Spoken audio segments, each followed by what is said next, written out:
അനധികൃതമായ ഒരു കെട്ടിടത്തിന്റെ പരാതി വന്നത് കാരണം അതൊരു കോടതി വിധി പ്രകാരം സെക്രട്ടറിയുമായിട്ടുള്ള ഒരു ചർച്ചയ്ക്ക് വെച്ചിരുന്നു.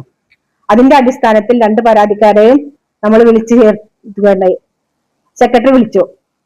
അതിനുശേഷം അവർ തമ്മിലുള്ള ഒരു വാക്ക് തർക്കത്തിന്റെ മുകളിലാണ് ഇന്നലത്തെ ഈ പ്രശ്നം ഉണ്ടായത്.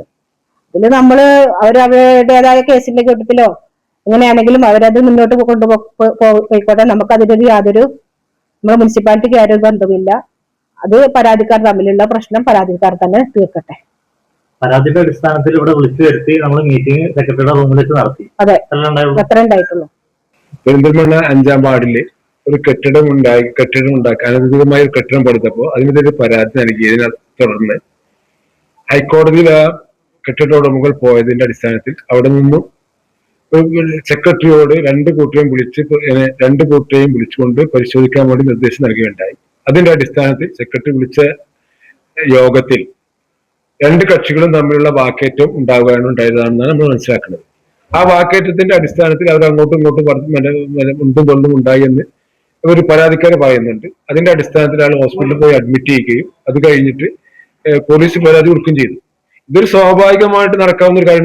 പരാതി വന്നാൽ സാധാരണഗതിയിൽ അല്ലെങ്കിൽ എന്തെങ്കിലും വാക്ക് തർക്കമോ അല്ലെങ്കിൽ കയ്യേറ്റമോ ഉണ്ടായാൽ അതിന് നിയമ നടപടികൾ ചെയ്യാന്നുള്ളതാണ് എനിക്ക് ചെയ്യാവുന്ന കാര്യം. അവർ പോലീസിൽ പരാതി കൊടുക്കട്ടെ. പോലീസ് ആ കേസിന്റെ മെറിറ്റ് അനുസരിച്ച് കേസെടുത്ത് അത് ചാർജ് ഷീറ്റ് ആക്കി ചെയ്യുമ്പോൾ അതിൻ്റെതായ നിയമ നടപടിക്ക് വരുന്ന ഏത് കാര്യത്തിലും നിയമസഭയ്ക്ക് അല്ലെങ്കിൽ നമ്മുടെ നഗരസഭയ്ക്ക് യാതൊരു തർക്കവും അക്കാര്യത്തിലില്ല. ഇവിടെ വരുന്ന ആളുകളെ സംരക്ഷിക്കേണ്ട ഉത്തരവാദിത്വം നഗരസഭയ്ക്കുണ്ട്. അതിലെ വീഴ്ച വരുന്ന ആരാണെങ്കിലും നമ്മളത് നിയമപരമായ നടപടികളുമായി മുമ്പോട്ട് പോകും. ഈ കാര്യത്തിൽ അങ്ങനെ ഒരു സംഭവം ഉണ്ടായിട്ടില്ല. ഇതൊക്കെ ഒരു രാഷ്ട്രീയ പ്രേരിതാണ്. അതിന്റെ രാഷ്ട്രീയ വശങ്ങളും കൂടി അതിൽ ഉൾക്കൊണ്ടിക്കൊണ്ടാണ് ഇത് മുമ്പോട്ട് പോയിക്കൊണ്ടിരിക്കുന്നത്. അതിൽ ഞങ്ങളെ സംബന്ധിച്ചിടത്തോളം, ഞങ്ങൾ നഗരസഭാ ഭരണ സമിതിയെ സംബന്ധിച്ചിടത്തോളം ഇതിൽ യാതൊരു ഒരു കക്ഷിക്കും അനുകൂലമായോ പ്രതികൂലമായോ നിൽക്കുന്ന പ്രശ്നമില്ല. അനധികൃതമാണെങ്കിൽ ആ അനധികൃതമായ കാര്യത്തിൽ നടപടി ഉണ്ടാവും.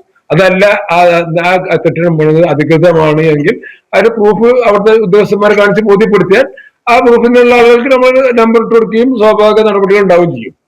അനധികൃതമായി നമ്മൾ ഉണ്ടാക്കുന്ന കാര്യത്തിൽ പരാതി വന്നാൽ പരാതി നമ്മൾ തീർച്ചയായും അത് പരിശോധിക്കും. ആ കാര്യങ്ങൾ നമ്മൾ തീർച്ചയായിട്ടും അതിന് നടപടികളും ഉണ്ടാവും.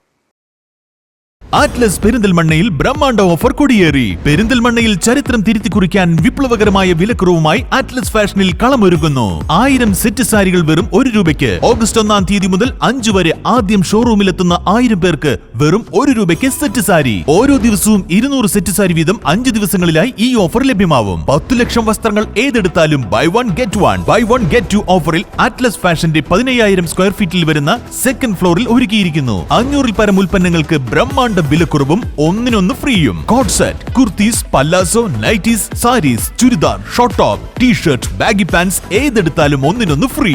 Men's shirt, cotton pant, formal pants, baggy pants, t-shirt ഏതെടുത്താലും 1-1 free. Kids baggy pant, shirt and top, frocks, coat set, bedsheet, blanket ഏതെടുത്താലും 1-1 ഫ്രീ. ധോത്തി ഒന്നെടുത്താൽ 2 ഫ്രീ. ബെഡ്ഷീറ്റ് ഒന്നെടുത്താൽ 2 ഫ്രീ. ലേഡീസ് ടീ-ഷർട്ട് ഒന്നെടുത്താൽ 2 ഫ്രീ. കൂടാതെ വിപ്ലവകരമായ വിലക്കുറവിൽ ഒട്ടനവധി ഫാഷനബിൾ വസ്ത്രങ്ങളും ആറ്റ്ലസിൽ നിന്നും ഇപ്പോൾ സ്വന്തമാക്കാം. Atlas fashion, near KSRTC bus stand, Palakkad road, Perinthalmanna.